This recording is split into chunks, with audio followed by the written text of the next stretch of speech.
Aji Saka.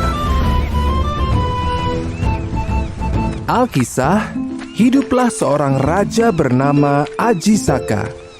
Ia mempunyai 2 orang abdi yang setia, yaitu Dora dan Sembada. Suatu hari, mereka bertiga melakukan perjalanan ke tanah Jawa. Suatu perjalanan yang sangat jauh dan melelahkan.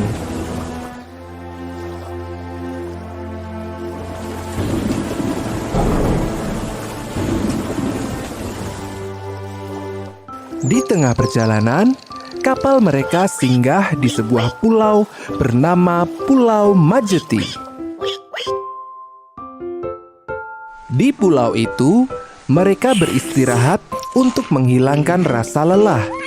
Mereka harus beristirahat dan mengumpulkan tenaga sebelum berlayar kembali. Silahkan Tuan, semua ini untuk Tuan. Terima kasih. Kalian juga harus makan. Baik, Tuan. Sebelum melanjutkan perjalanan, Aji Saka berpesan pada Sembada. Sembada, aku ingin kau tinggal di pulau ini. Baiklah, Tuan. Hamba akan tinggal di pulau ini. Namun, untuk apa saya tinggal di sini? Aku ingin kau untuk menyimpan benda pusakaku. Ini benda yang sangat penting buatku. Jagalah keris pusakaku ini.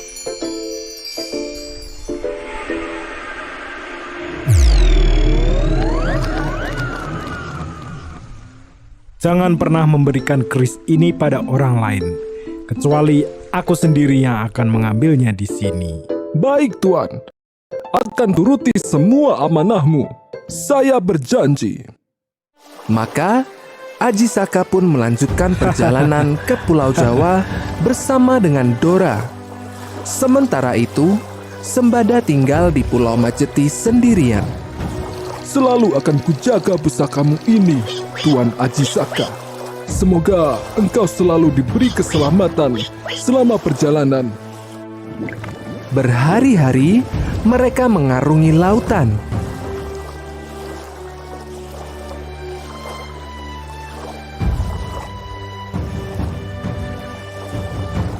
Akhirnya, mereka pun tiba di Medang Kamulan, sebuah daerah di tanah Jawa. Aji Saka yang murah senyum, gemar menolong, mendapat sambutan yang baik oleh warga sekitar. Selama di Medang Kamulan, ia tinggal di rumah Nyai Rondo Sangkeran, yang telah ia anggap sebagai ibu sendiri. Nyai Rondo pun sangat menyayanginya. Istirahat saja, Mbok, biar aku yang mengangkut kayu ini. Terima kasih, Nang. Aku bersyukur punya anak angkat sepertimu. Suatu hari, Nyai Rondo nampak murung. Ada apa, Mbok? Kenapa selalu murung? Tidak, Nang.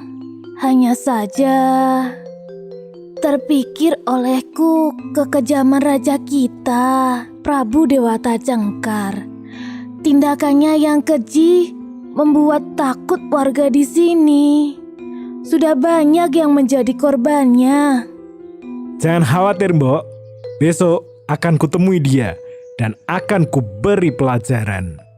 Tapi, Nang, Jangan meragukanku, Mbok. Aku cukup kuat dan sakti. Esoknya, Aji Saka pergi ke kerajaan Prabu Dewata Cengkar. Apa maumu? Ada apa kau datang ke sini? Ku minta Prabu tidak lagi mengganggu warga di desa. Sebagai gantinya, akan kuserahkan diriku padamu. Baru kali ini kulihat ada manusia yang mau menyerahkan diri padaku. Jangan senang dulu. Aku punya satu syarat, yaitu aku minta tanah sepanjang kain yang kubawa, serta yang mengukurnya harus Anda sendiri. Itu saja? Baiklah, ku terima. Prabu Dewakar lalu memulai membentangkan kain yang dibawa oleh Aji Saka.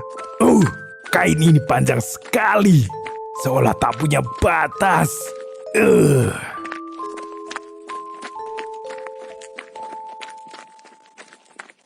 Tanpa ia sadari, selama mengukur, Prabu Dewata Cengkar telah melangkah hingga tepian tebing. Tepat ketika Prabu telah sampai di tepi tebing, Aji Saka menghentakkan kainnya. Hentakan kain Aji Saka begitu kuat, hingga Prabu Dewata Cengkar pun terpelanting. Bagaimana ini bisa terjadi? Dari tebing dan jatuh ke laut di bawahnya. Hilangnya Prabu Dewata Cengkar membuat rakyat gembira. Mereka semua sepakat untuk menjadikan Aji Saka sebagai raja mereka, raja di Medang Kamulan. Suatu hari, Aji Saka teringat akan Sembada. Ia pun menyuruh Dora untuk menjemput ajudan setianya itu. Dora, jemputlah Sembada.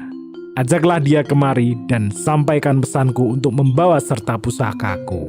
Baik Tuan, dia pasti sangat gembira. Saya berangkat dulu Tuan. Ya, pastikan kau pulang bersama Sembada. Dora pun segera berlayar ke Pulau Majeti untuk menjemput Sembada. Ia pun akhirnya sampai di Pulau Majeti. Siapakah itu gerangan? Kak Sembada? Oh lah, Dora rupanya. Kak Sembada, aku kesini atas perintah Tuan Aji Saka untuk menjemput Kak Sembada dan juga keris pusaka milik Tuan Aji Saka. Maaf Dora, aku harus menolak ajakanmu. Tuan Aji Saka dulu bilang bahwa ia sendiri yang akan mengambil keris pusakanya. Tapi Kak Sembada, aku datang ke sini atas perintah Tuan Aji Saka. Aku juga diperintah Tuan Aji Saka untuk menjaga kerisnya hingga ia sendiri yang datang untuk mengambilnya. Mereka berdua terus berdebat. Mereka adalah abdi yang sangat setia dan patuh pada perintah rajanya. Masing-masing mempunyai tugas yang harus dipatuhi. Hingga akhirnya, pertarungan dua pendekar itu pun tak terhindarkan. Mereka berdua sama-sama kuat. Hingga akhirnya, mereka berdua gugur. Sementara itu, di Medang Kamulan, Kenapa mereka lama sekali?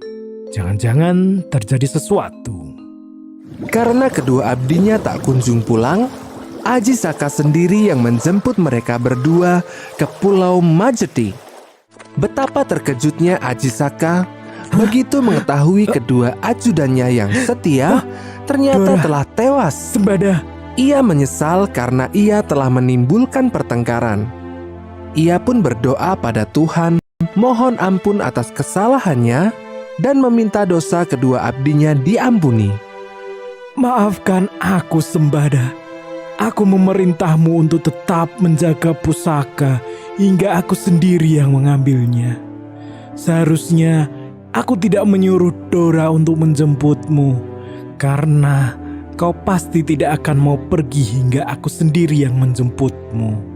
Kau begitu patuh dan setia. Dora pun sama. Ia tidak akan pulang tanpa dirimu. Ia pun begitu patuh pada perintahku. Demi mengenang kedua ajudannya itu, Aji Saka pun membuat puisi dengan denta janjana yang berbunyi Hono Coroko, yang berarti ada utusan. Doto Sowolo, yang berarti saling bertarung. Podo Joyonyo, yang berarti sama kuatnya. Mogo Botongo, yang berarti berakhir dengan kematian. Puisi itu ditulis dengan huruf yang aneh, hingga akhirnya huruf itu dikenal sebagai aksara Jawa atau huruf Jawa. Menurut cerita, inilah asal-usul aksara Jawa yang kita kenal sampai sekarang ini.